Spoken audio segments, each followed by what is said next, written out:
Hello， 大家好，我是小凯哥。今天接了2个生意，特别的有意思。就是跟我朋友去吃饭去了，然后看到路边有2个车撞在一起了，我就厚着脸皮过去问他们2个修不修车。正好他们2个也没有报保险，也没有熟悉的修理厂，他们索性就在我这里修车了。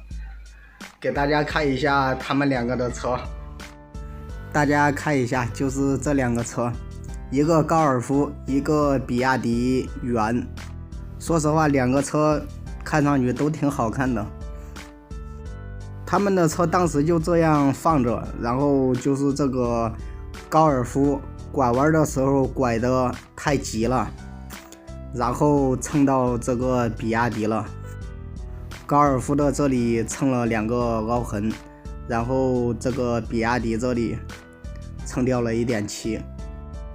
这个高尔夫大家都知道，但是比亚迪元真的很少见。大家看一下这个高尔夫的门子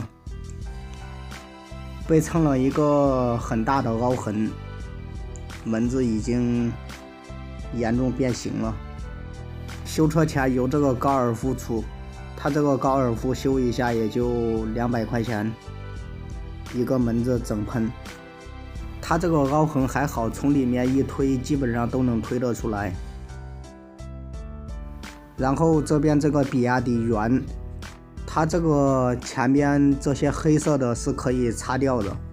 然后最严重的地方就是这一小块，这里有些掉油漆了，这里都可以擦掉。这上边黑色的也可以擦掉。它这里修一下是100块钱。然后2辆车总共修下来是300块钱，修车钱由这个高尔夫出。这2个车都挺好看的，但是有很多朋友说这个比亚迪元是娘炮车。大家看一下它的钥匙，说实话这个钥匙特别的女性化，但是开这个比亚迪元的大哥还是一个大老爷们儿。说实话，刚看到这2个车的时候，朋友让我下去问一下他们修不修车，我觉得还有一点不好意思呢，但是事实证明，想挣钱还得厚脸皮。好了，朋友们，今天的视频就到这里吧，明天给大家更新这2辆车的修车视频。有喜欢小凯视频的，大家帮我点一下关注，谢谢大家的观看。大家开车的时候以后也要小心一点。